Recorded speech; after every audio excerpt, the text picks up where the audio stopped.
Good afternoon, Excellencies, ladies and gentlemen, as well as our viewers from home. Welcome to the Foreign Correspondents Club of Thailand, or the FCCT. My name is Panu Wongchawum, and I'm a senior correspondent for Reuters and the president of the FCCT. We are honored today to be welcoming Australian Foreign Minister, Senator the Honourable Penny Wong, to our club. The FCCT, which turned 66 this year, is the oldest press club in Southeast Asia and one of several prominent press clubs in Asia. We pride ourselves on being a home to members of the press, both international and domestic, and as a group, we work hard in upholding the standard of journalism and free speech, as well as keeping our community up to date with current affairs. So it is quite a privilege for us that we have the Australian Foreign Minister Penny Wong here today as part of her first official visit to Bangkok since coming to office in May. The Minister appears to have been busy boosting Australia's engagement in Southeast Asia at a time when great power rivalry continues to intensify in this neighborhood and the rule-based global order comes under more scrutiny in light of the Russian-Ukraine war. Her visit also coincided with the 70th anniversary of diplomatic relations between Australia and Thailand. So without further ado, the club is proud to host a conversation between Foreign Minister Penny Wong and eminent Thai academic Professor Thitinan Pongsuthirath, the director of the Institute of Security and International Studies from Chulalongkorn University. At the end, there will be a chance for some of you here to ask questions to the Minister. Thank you. Thank you very much, Kuntanu. Thank you, and good afternoon to everyone. Excellency, Foreign Minister Penny Wong, welcome to the Thailand FCCT. Normally, I would not be doing the questioning here because it's full of journalists at FCCT. But today, I've stolen their job. They get a chance later on. Yes. We have about an hour, so I think that we'll try to keep the conversation part about 40 minutes or so, and then we'll have some Q&A comments. Look, I mean, there's a lot to talk about, and this is your last engagement here, right? We've left the best for last. Best for last, yes. So we'll make sure. So if I do all right, I get to get on the plane. If not, I don't know what happens. As soon as it's taken. We'll make sure that you won't miss the plane. Look, a lot we can talk about. I mean, the geopolitics, geoeconomics, lots of issues, and we can talk for hours. But in 40 minutes we have, I think maybe we can start with your visit here. You, as Foreign Minister, there's a lot of anticipation. I've done a lot of reading on your background, your very Southeast Asian background, in fact. And then I think there's a lot of anticipation and goodwill, a lot of hope that you'll make big splashes around the region and beyond.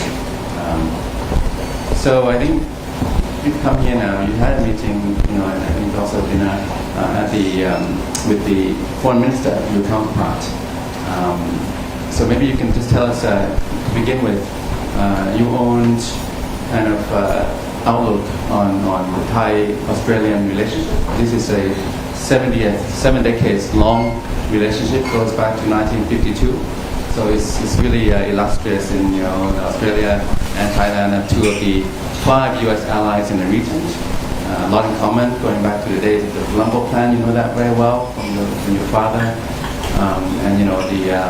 Through thick and thin, I think Australia and Thailand have gone through the Cold War together, Korean War, Vietnam War, the entire Cold War, and then now we come out of it. The last 3 decades have been a bit topsy-turvy, I'd say. But maybe you can just start to tell us a little bit about, the bilateral dimension of it. You're here, how do you see, what's your outlook on the Thai-Australian relationship? It's now a strategic partnership. I was actually surprised that we didn't have a strategic partnership before, having been both U.S. allies for such a long time. Nevertheless, we now have it, and I think that there's now a plan of action. So a little bit about Thai-Australian, and then Australia itself, as you see it. I know that you come in with a fresh outlook on the indigenization of foreign policy in Australia. So maybe just a little bit of introductory kind of opening remarks on that note. Well, there's quite a lot to start with, but look, thank you very much for the opportunity to be with you and to be questioned by someone of such stature. Thank you, Pano and the club, for hosting me. I really appreciate it.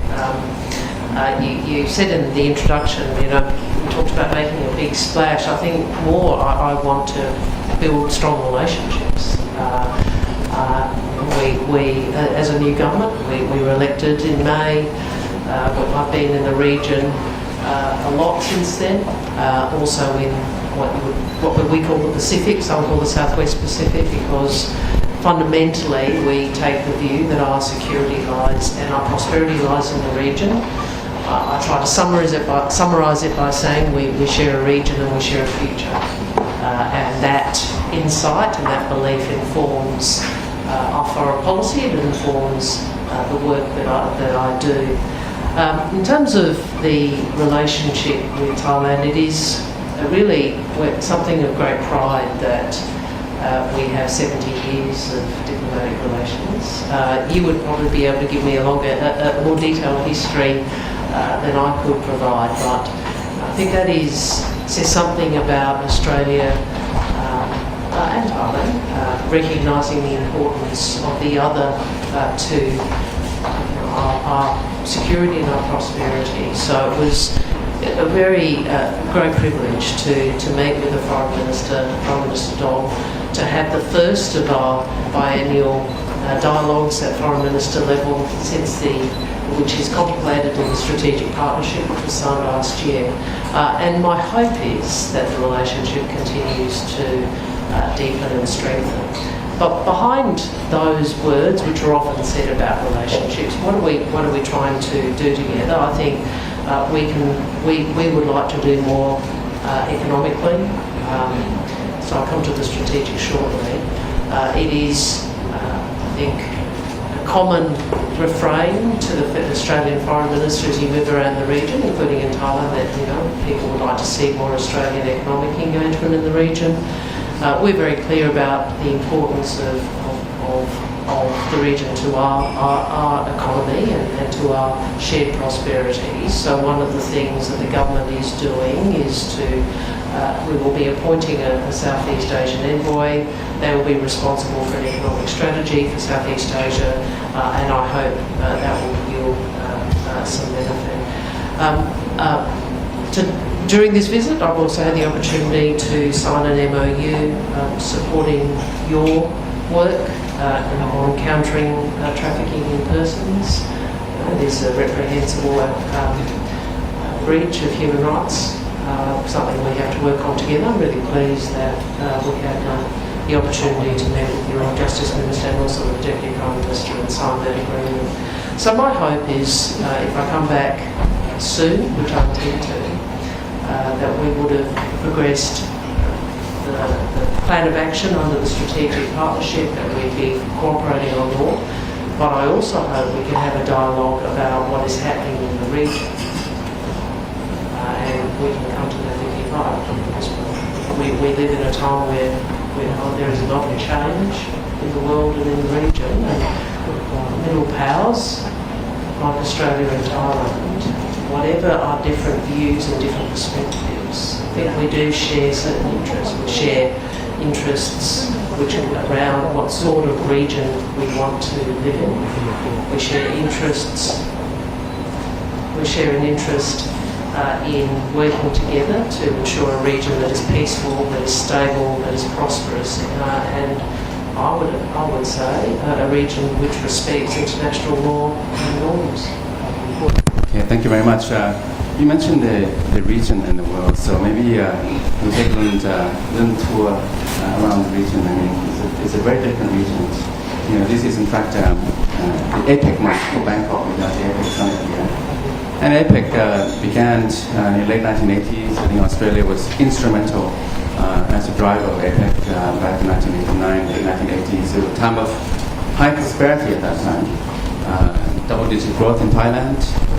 And then also it began the APEC, in 1992, I remember there was APEC summit here in Bangkok as well. So the last 30 years, a lot has happened in the region. APEC itself, the Asia Pacific with the hyphen, has been supplanted by the Indo-Pacific in many ways.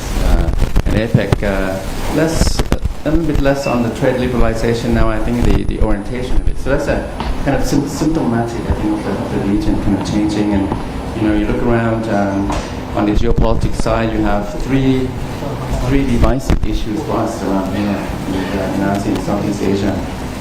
You have the US-China rivaling competition, as you know, and it's intensifying. I think the President Xi Jinping's third term, maybe indefinitely, is likely to further reinforce that polarization, that tension. And then you have the Russian Russian invasion of Ukraine, Myanmar military coup on February 1st last year, and the civil war. So these issues, it means that ASEAN, Southeast Asia now do not see eye to eye on these key issues. So on the Russian aggression, Vietnam and Laos have abstained from the UN resolutions. Thailand also most recently. On Myanmar, one side is, as you know, Philippines, Indonesia, Singapore, Malaysia. On the other side, the rest. And then on the US-China, also kind of divided. So in this region of divisions now, the different countries going different ways, it's undermining this ASEAN centrality, increasingly undermining it. You talked a lot about the ASEAN centrality, the ASEAN-led mechanisms and institutions, and you really kind of see the ASEAN outlook in the Indo-Pacific. ASEAN is still the main player, the mediator in the region. You still see it that way? I mean, I see ASEAN as kind of a bridge and a buffer and a broker, but that role is being eroded by these larger forces at play and in play. I quite like your formulation about bridge, buffer and broker. I think that's quite insightful actually. And it reminds us that the history of ASEAN has been a way of mediating, has been about, in great part, not just economic engagement, but also managing and mediating difference, both within the ASEAN membership but also externally. I think the issues that you described as divisive are issues which are challenging for the world. So, it is unsurprising that they are challenging issues for ASEAN.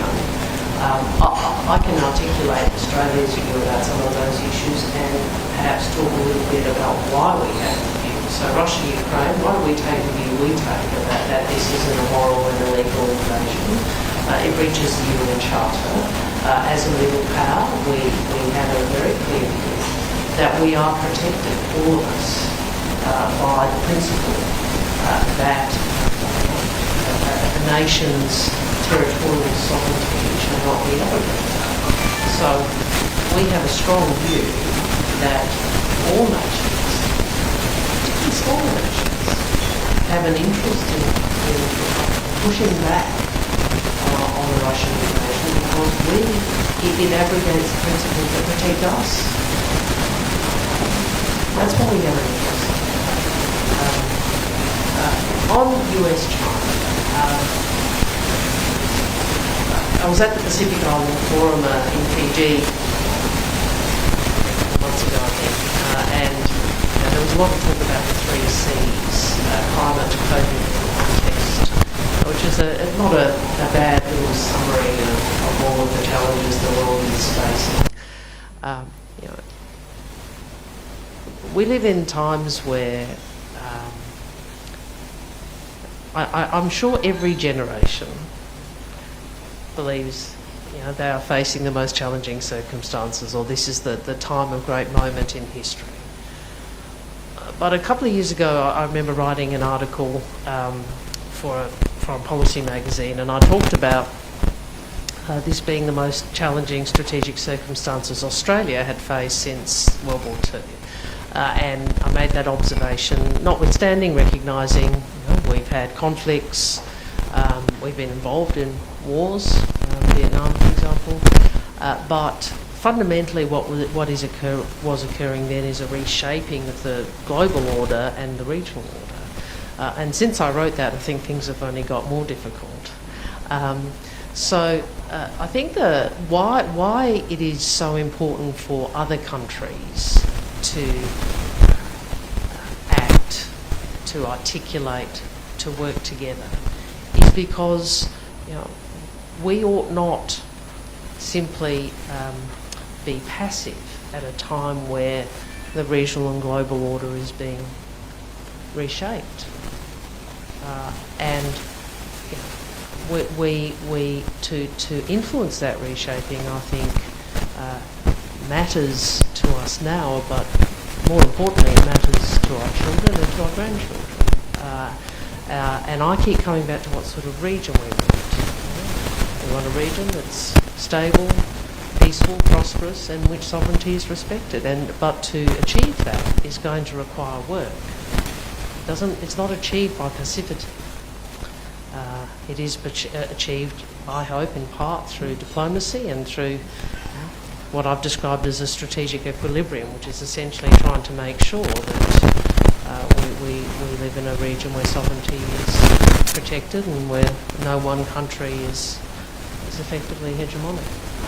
You mentioned the middle powers once, and then the strategic... Some people don't like that, by the way, the middle powers. Yesterday you used the word middle-sized countries, right? Middle-sized powers, and you said middle-sized countries.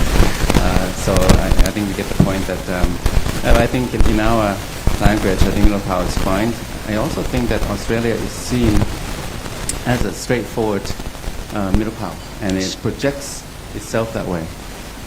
But at the same time, the reshaping that you're talking about, how would you like to see the reshaping done? I mean, it's a moving equilibrium, right? But where's it moving from where to where? In your view? I have used the phrase equilibrium. Some people like balance.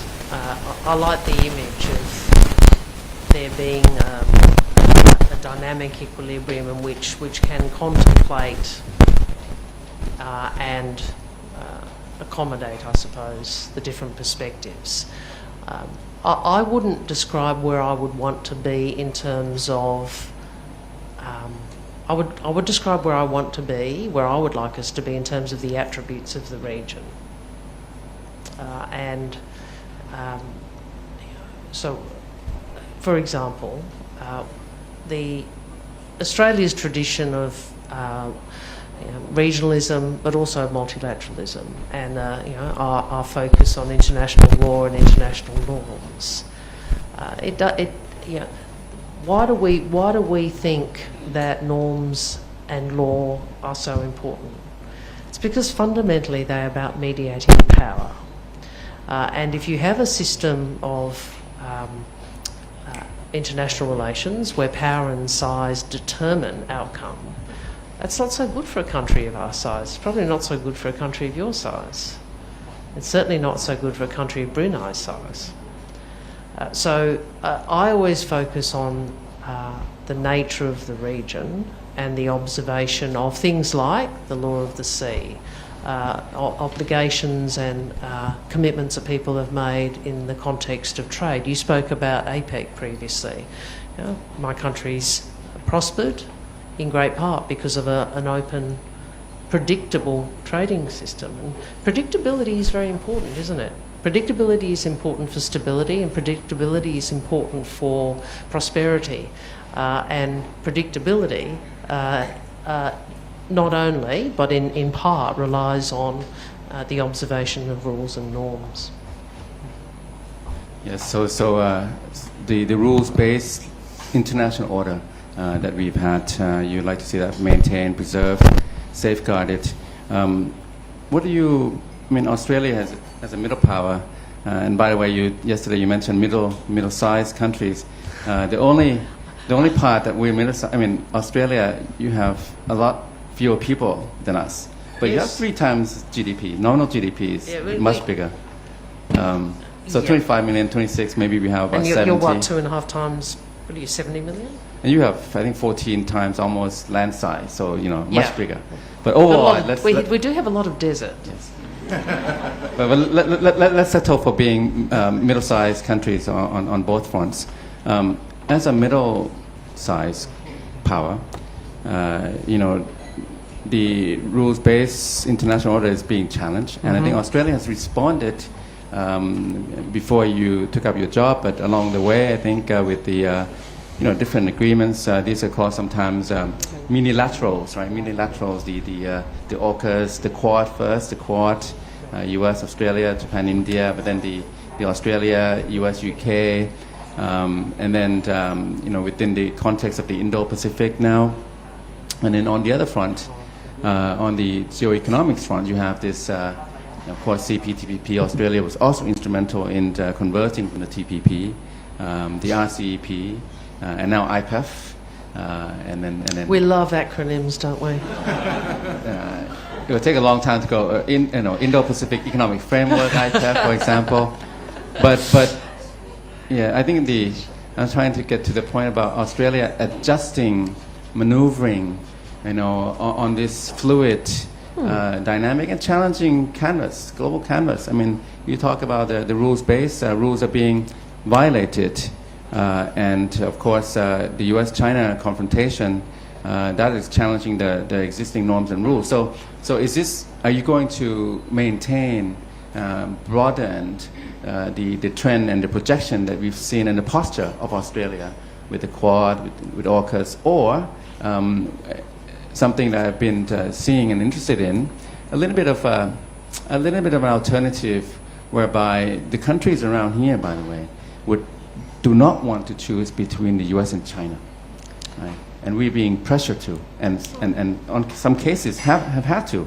But for Australia, is this a way of responding with not just the Quad, but AUKUS and beyond? Well, I think the Quad and AUKUS are both expressions of us working with others for the sort of region and world we want. And whenever people say to me, we don't want to have to choose, I'm saying, fair enough. We're a US ally, that there's a certain choice in that. But the choice that we are actually advocating, that nations should make, the choice that we are articulating is a choice about the attributes of the region. And I keep coming back to that because that is actually fundamentally what matters. And I know that people often wish to frame it in the way that you have framed it, which is a choice in great power competition. I think the choice is, what sort of world do you want to live in? What sort of region do you want to live in? That's your question. And I can't answer that for Thailand. I can answer that for Australia. AUKUS is about sharing of technology and capability. It's unsurprising. One part of it is submarines, that a capability that we need to replace because they're getting. I'm from the state that built them. They've been around a bit. People worry about an arms race. I think any rational reading of the number of submarines and the size of people's navies, Australia is not the country that is contributing to an arms race in the region. We're looking to replace our current submarine capability. The Quad, I'd refer you to, I think having Japan, India, Australia and the US working on public goods, but also saying we want an equilibrium in the region. We see that as in our interests. We don't want a region that's any one power dominates. So those activities are consistent with those objectives. But just like, if I can talk about trade for a sec, you rattled off quite a number of trade arrangements. We are a trading nation. We're a nation that has gained a great deal of prosperity because we've been able to trade. And I again come back to predictability. Obviously, we've got some challenges at the moment in terms of trade barriers into the Chinese market. We want a world where all nations can engage in trade on the basis of predictable rules. And we think that's better actually for everybody's prosperity. And on that note, I mean, the Thai-Australian Free Trade Agreement has been doing pretty well. But on the China situation, this is the most consequential relationship, I think, for all of the ASEAN countries, including Thailand, particularly Thailand. And we've had to kind of straddle and find a balancing act that shifts this way, that way, vis-a-vis China. I think Australia also has had to grapple with the China challenge. With the the continuation of the leadership in Beijing, what's your outlook on relationship? I mean, not just the broader, but Australia itself vis-a-vis China, and then also the China within the region, including in Southeast Asia. How do you see China? Well, China. China's economic and strategic rise is a reality. China's economic progress has pulled an enormous number of people, a large proportion of humanity, out of poverty, and that is an extraordinary achievement. We obviously would continue to encourage China to be a responsible global power. And in terms of our relationship with them, the way I have described it, and I've had the benefit of meeting with Foreign Minister Wang Yi twice now since the election, is that we would hope that the relationship can be stabilised. I've put the view publicly that we think it's in both countries' interests for the relationship to be stabilised. Okay. On the other side, you mentioned predictability and maybe also reliability.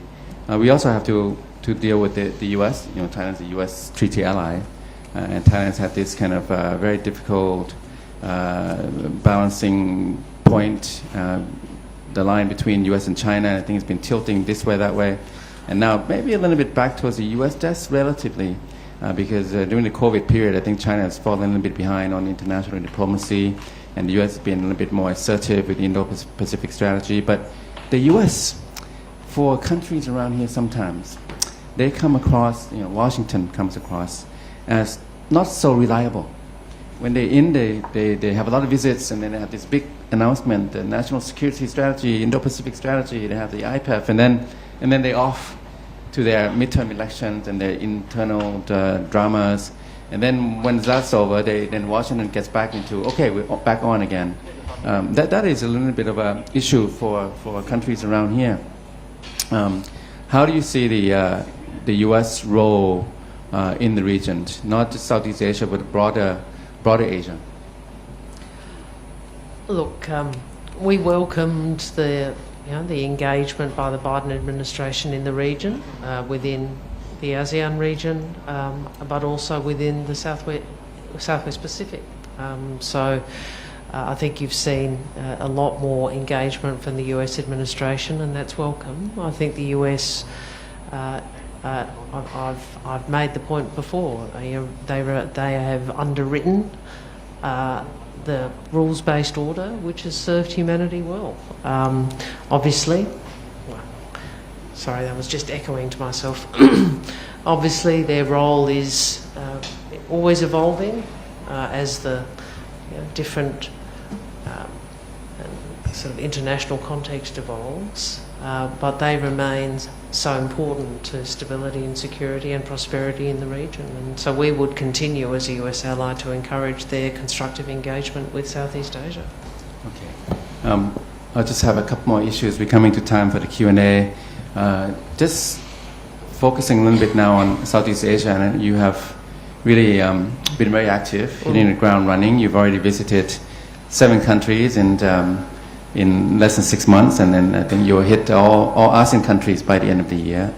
ASEAN Foreign Minister is facing some unprecedented, daunting challenges, and I think the geopolitical, geostrategic situation and drivers and challenges for ASEAN now have dramatically changed.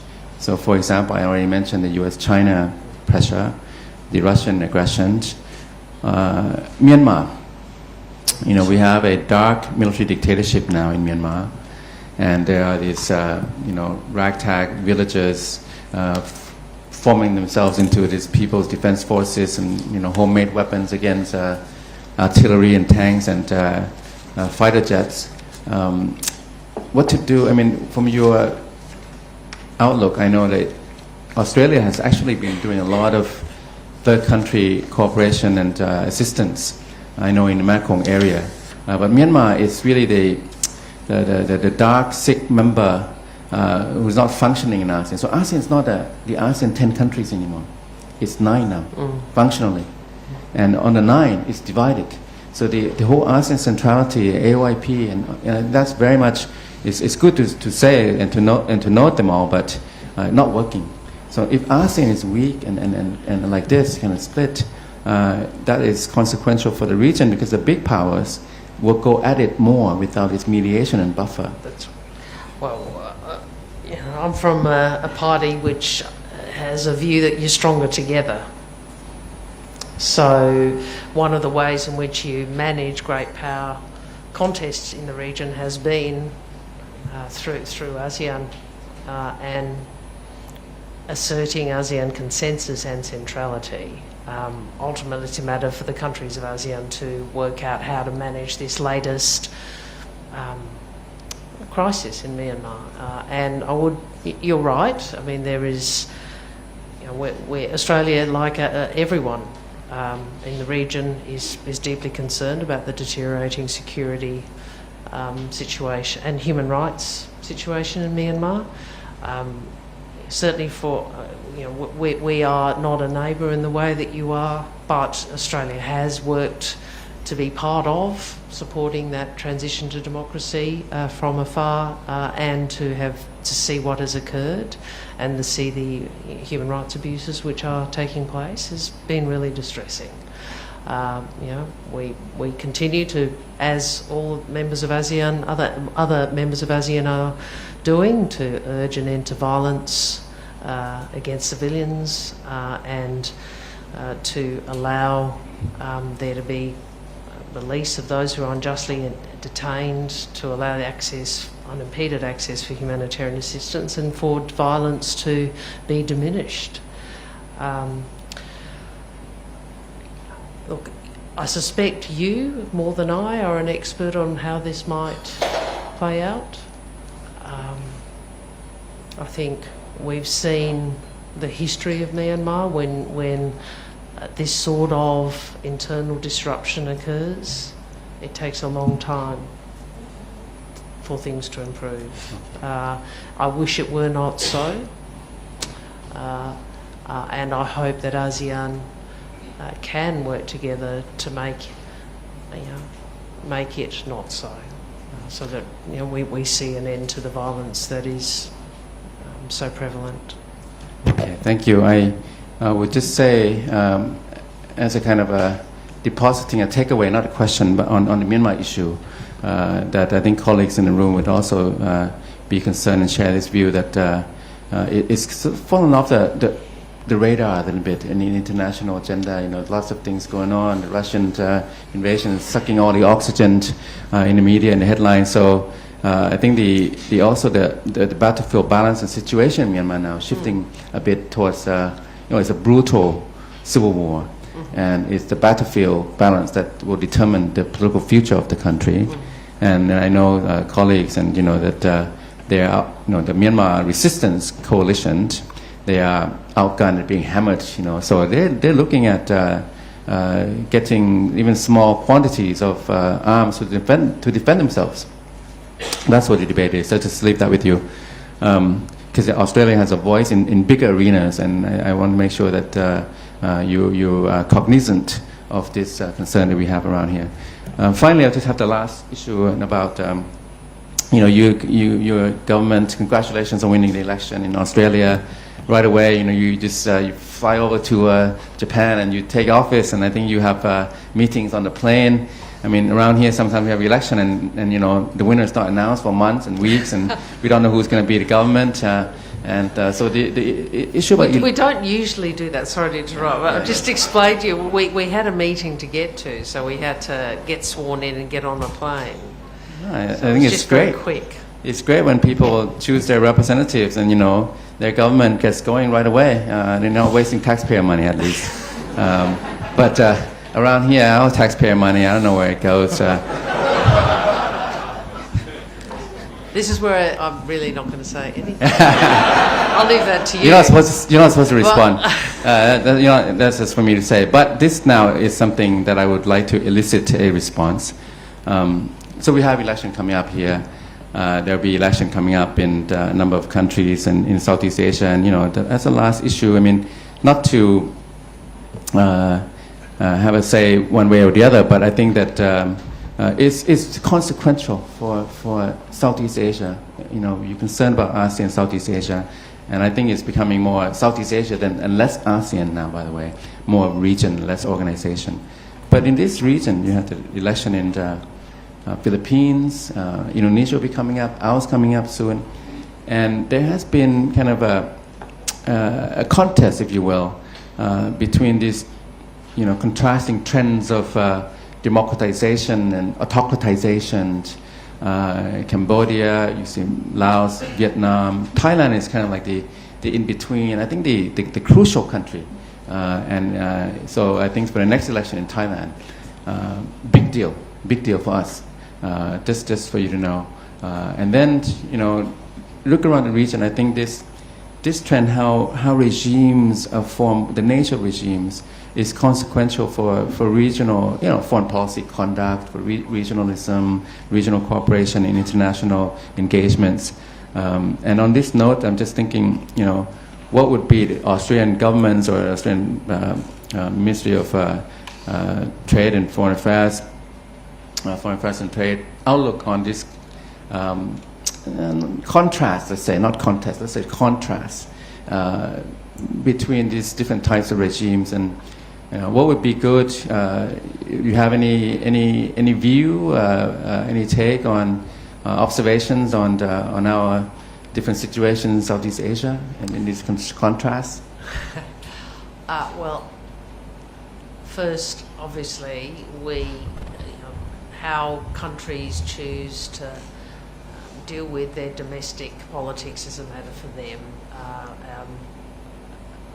But I would make a more principled set of observations rather than a specific set of observations about any one country. We are a democracy.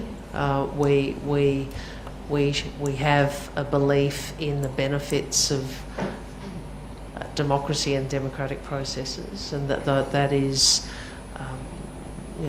we have an interest in and have values around democracy and democratic rights.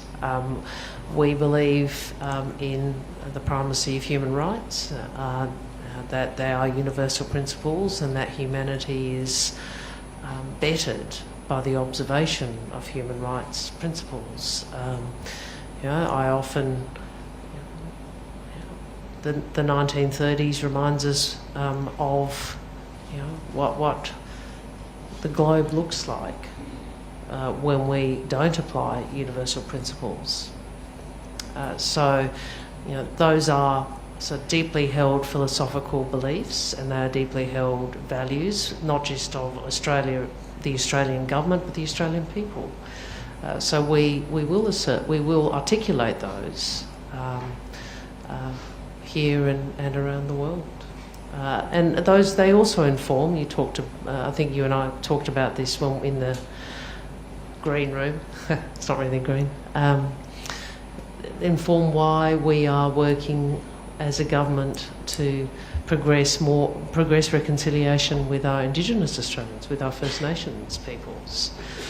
Because if we have a belief in human rights as we do, we have to observe those in how we deal with right the wrongs of the past and look to the next chapter of a stronger and more united Australia. So these are views we have domestically, internationally, and that they derive from who we are. Thank you very much. I think you've given us a good perspective on where you stand, where Australia stands, the mix between values and interests and all the different geopolitical, geo-economic issues. So now maybe we can feel some questions, comments? This has been so easy so far. I'll wait for the next part. So we have room for a few questions. So the thing is, just put your hands up, and I'll point out you, and then the microphone will come to you. Go to the lady. So please stand up, identify yourself, who you work for, and then ask the question. No statement, please. We have very limited time. So question, please stick to the question. No statement. เอาคนนี้ครับ Good afternoon, Minister. Welcome to Thailand. I'm Zoe Ford from ABC News Australia. Hello. Hello. Whenever I interview people in this region about Myanmar, they ask me why Australia isn't doing more. The previous government, when you were in opposition, you said the previous government was not doing enough. You said sanctions were necessary. In July, you said sanctions were under active consideration. What's the hold-up? Well, well, they do remain under active consideration, and you would anticipate, of course, you're entitled to ask me the question, but you'd anticipate that the Australian Foreign Minister is not going to publicly discuss some of the considerations that we have to take into account when considering these issues. I would make the point, as I have consistently, that we are deeply concerned about what is happening in Myanmar for the reasons we discussed, the deteriorating security situation and the abuse of human rights that is being reported. Okay, please put up your hand. The gentleman at the back.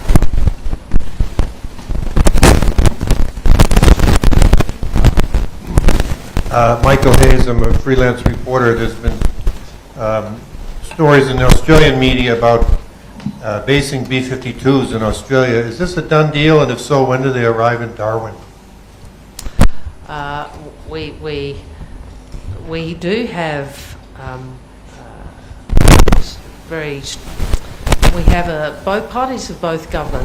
governments of both parties have worked to increase the coordination and interoperability with the United States and with others. We see that as contributing to as I said, the strategic equilibrium that I described. I think the Deputy Prime Minister has made more detailed announcements about the B-52s, and I'd refer you to those, but I would say it is consistent with the approach Australia has taken over a number of years to increase our capacity to operate with the United States. Jane Lin from Radio Thailand's World Service Program. First of all, Sawadika. Welcome to the Thank Land you. of Smiles. My question to the Australian Foreign Minister.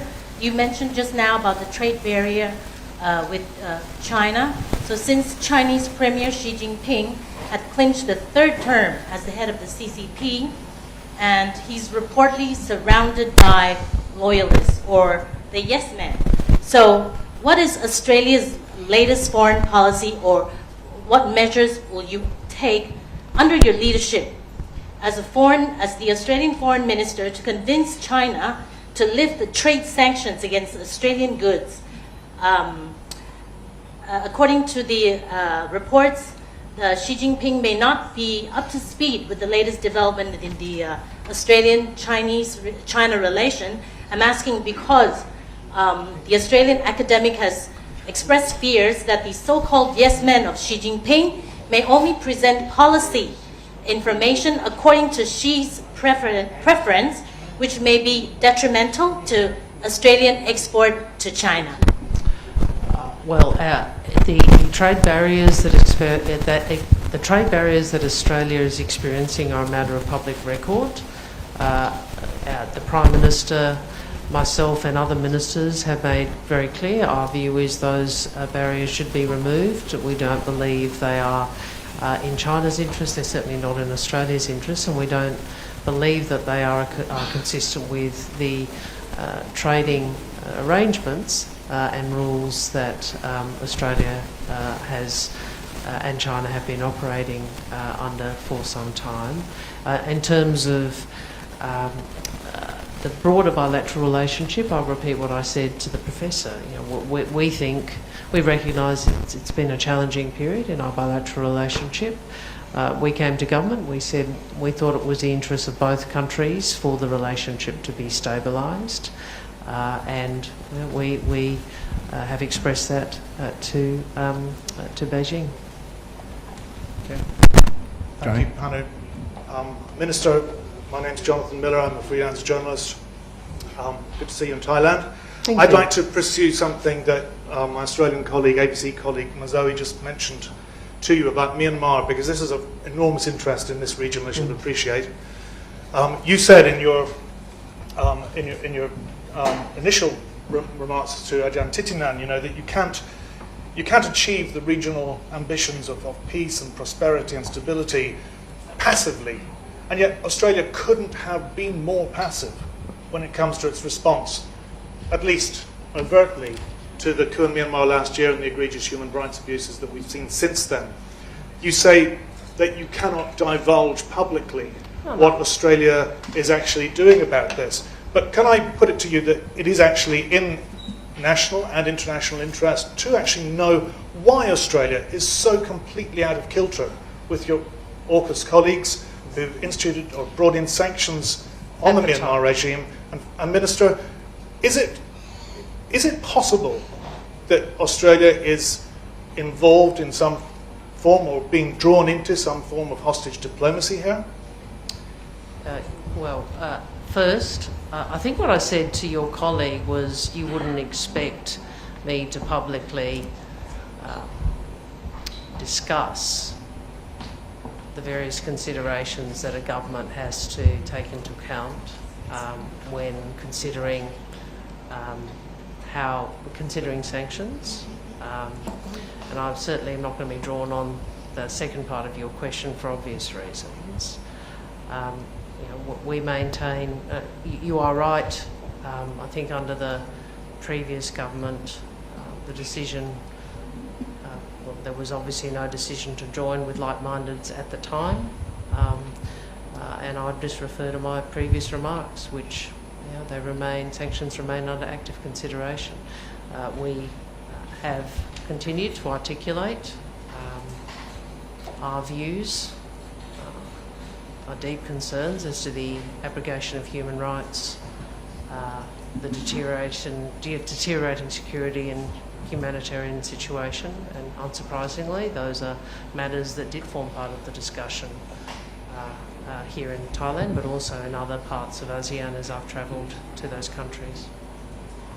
Okay, we have room for about 3 more questions. So Lisa, I think you had your hand up several times. The gentleman at the front here.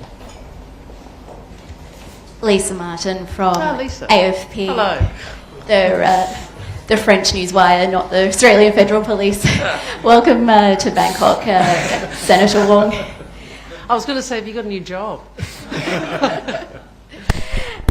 One of Australia's finest foreign policy achievements was to help bring peace to Cambodia in the 1990s. ASEAN is struggling to make any progress on the Myanmar crisis. Is it time for other countries to step up and play a greater role? Is it negligent for Australia and the US to have a hands-off approach and say, ASEAN, you guys have got this, when clearly perhaps that's not the case at all? It's yes, you're right. The bringing peace to Cambodia was, I think, one of the finest moments in Australian foreign policy.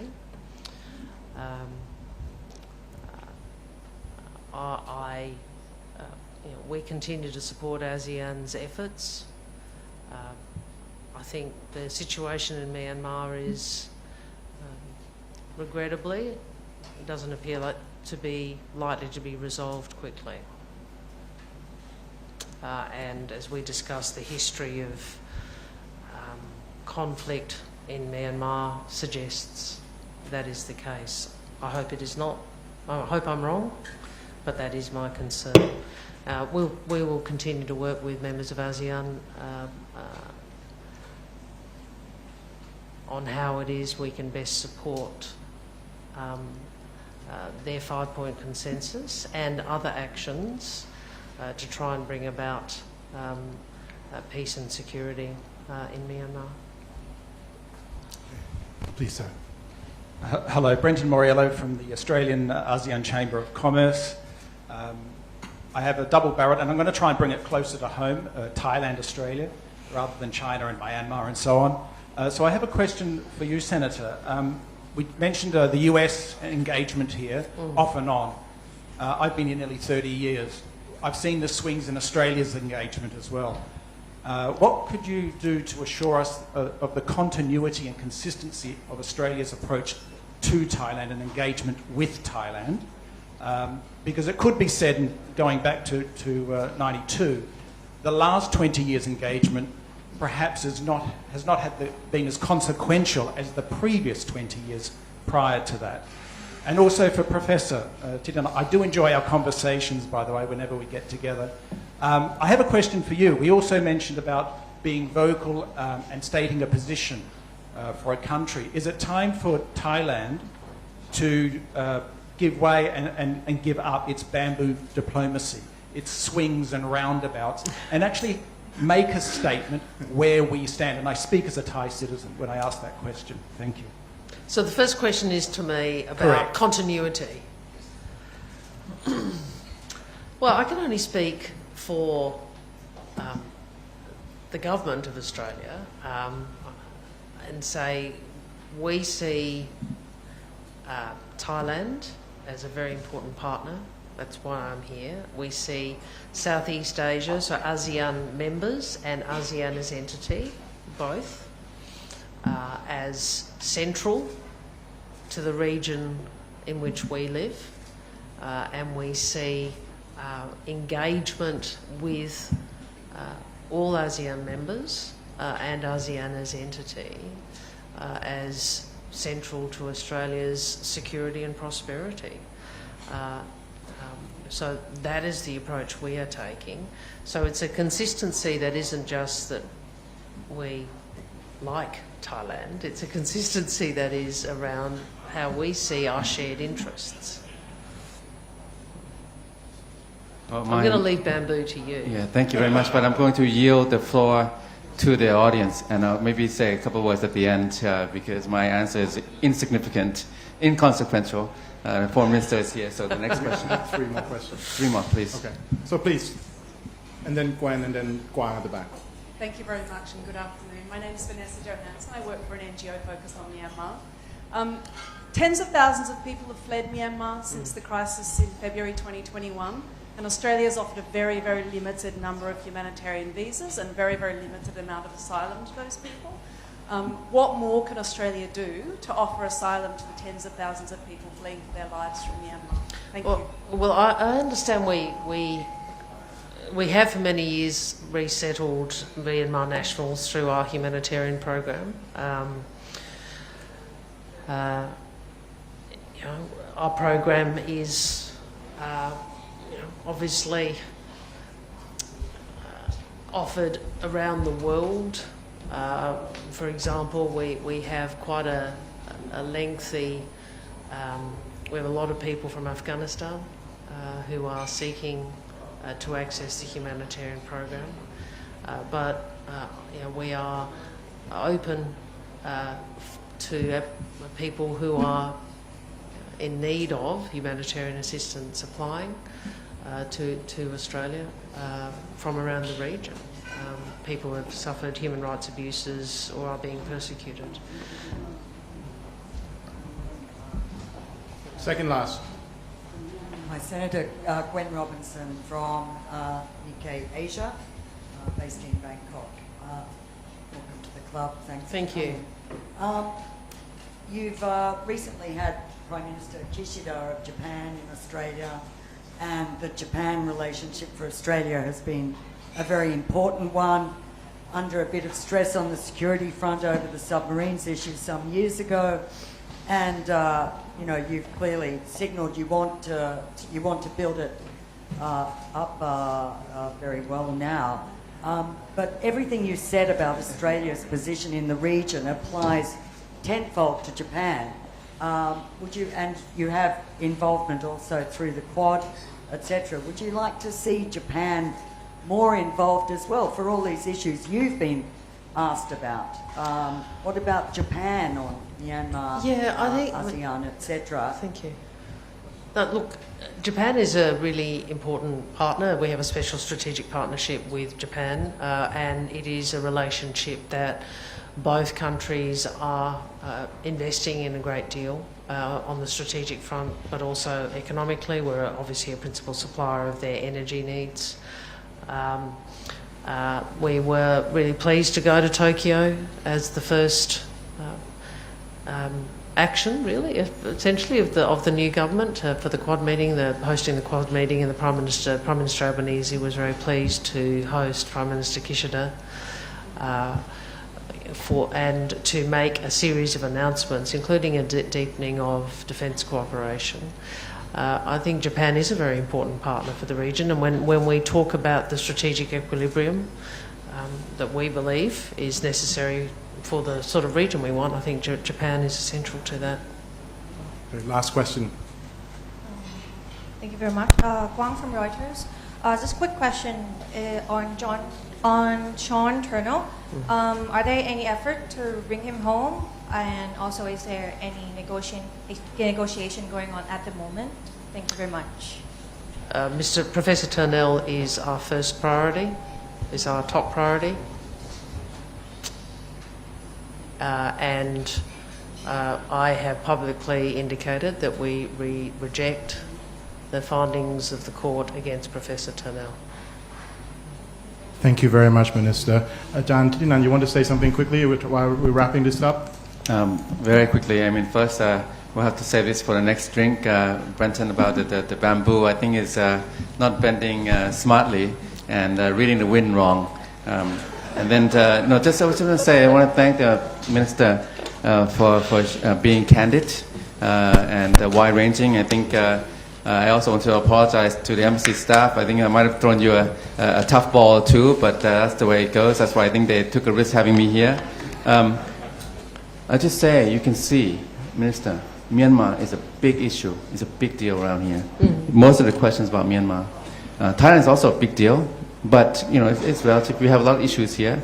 And so next time you come, we can talk more about that. I know that we're not supposed to talk a lot about domestic politics, but you can also sense that domestic politics does drive and inform and is consequential for foreign policy conduct and foreign relations. I'll just say that, I think really we're looking forward to your ministership, your tenure and time, and I think you'll be coming back before long. Thank you very much for sharing your candid views with us. Thank you. Thanks, everyone. And before we leave, we mind having a quick photo taking in front? Thank you, both of you. And thank you, everyone. Please tune into our future events. Exactly. No, it's good. I think you made that public private. Okay. Where are we doing this? On the front.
Do the same with Sean Turnell?